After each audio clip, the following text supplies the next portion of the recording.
Sveiki. Testuosim akmenį. Shogunhama Kyoto, matosi štampas išlikęs dar. Tai reiškia, užbaigimo akmuo iš Kyoto regiono. Tai greičiausiai Nakajama, nes jų daugiausiai yra ir gali būti Okudo, Ozuku. Na, Okudo kitą geltūnų turėjo, tai daug minkštesnis ir atrodo kitaip tų šviesesni ir su taškeliais. Tai Ozuku tokio būdinga spalva yra dažniausiai netolygi būna, tai Ozuku neteka čiupinėti kietą būtent, bet tai greičiausiai Nakajama, taip duoda 90%. Skustuvas bus dailė. O turi tris variantus, čia didžiausia paėmiau toks, ženkotsu gamina dar panašiai netgi didesnius, tai vienas didžiausių kokius teko matyti. O va kitą, labiausiai vertiname tokie dideli išvaizdas ir jie būna paprastai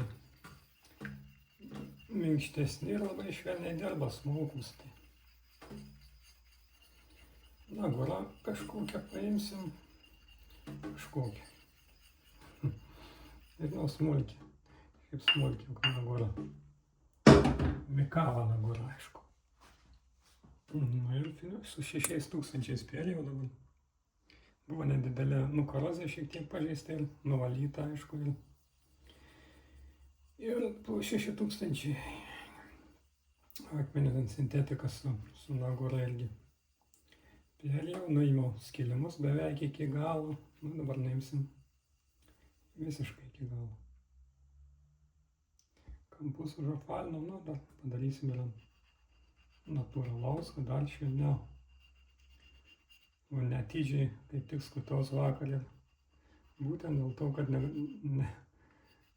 to, kad neužapvalinta tinkamai įsipjoviau šiek tiek. Taip, minkštas akmuo, dabar dirba daugiau nagora, kaip minkštesnis, už asagį daug, 4,5 taip duočiau. Ir labai smulkus jaučiasi. Pažiūrėsim, kas gausis.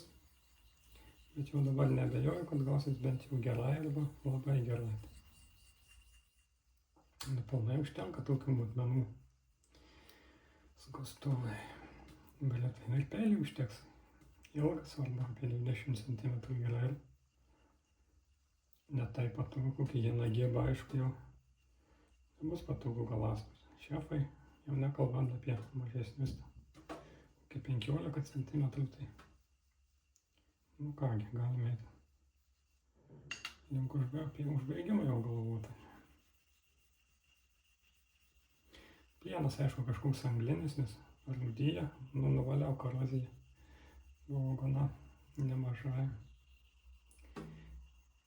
Ir ašmenys pažeisti šiek tiek keliose vietose. Koks konkrečiai nežinau.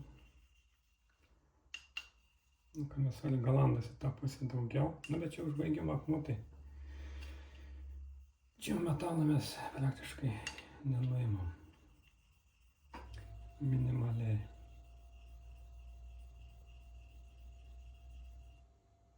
Dar pažiūrėsiu po mikroskopu. Atrodo gerai viskas po mikroskopu, tai nuplaunu ir ant švaraus akmens dabar užbaiginėsim. Viskas gražiai, 6000 nuėmė. Liko kažkiek dar tokie ten po mikroskopui žiūrimi tie defektai, bet toj pusėje, ypač prie pat galo, tai paliksiu, nieko neturėtų jaustis skutantis. Ir ant natūralos akmens nėra tų jokių griuvėlių, kaip sintetikas, tai dėl to leidžia atlikti tokius judesius, su kuriais galima pasiekti geresnį finišą. Aš dabar biskį spaudžiu kokiais, kokia 200 gramų jėga, kad viską paimtų, dabar visiškai sumažinu spaudimą ir užbaiginėsim. Matosi, kad metalą dar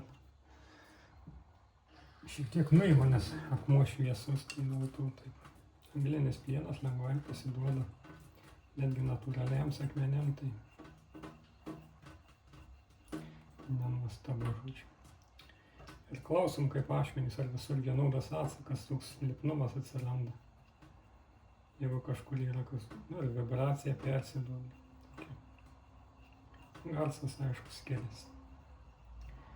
Ir reikia stengtis, aišku, akcentuoti ašmenis, būtent tų nenugarėlę klausyti, kas vyksta, nusigalandam ašmenis. Ir tas švelnus labai akmuo. Vadinasi, toks finišas bus, toks skutimasis gausis. Po vandeniu. Nuplauna visą suspenziją, kurie šiek tiek, kad nesiritinėtų priekyje ašmenų, kad dėl maksimalaus aštrumo ir be tų lengviau slysta, sudaro tokią pagalvėlę, geriau šiltu, aišku, nes šaltas šiek tiek pablogina atsargą. Ir mes gaunam maksimalų aštrumą, kokį įmanoma. Kągi, nušluostom drėgmę.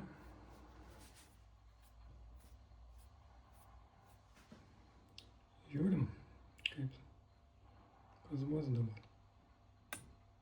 Kabina šiaip laisvai kabančią šiek tiek.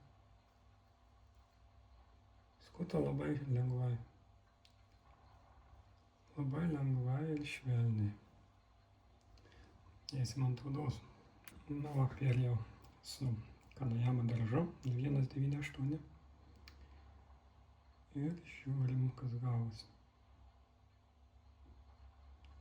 Taip lengvai ir švelniai. Skus puikiai.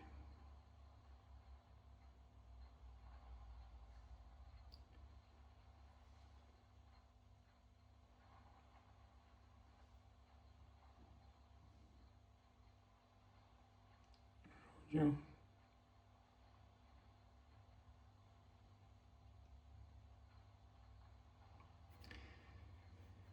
Tai va, atrodo taip.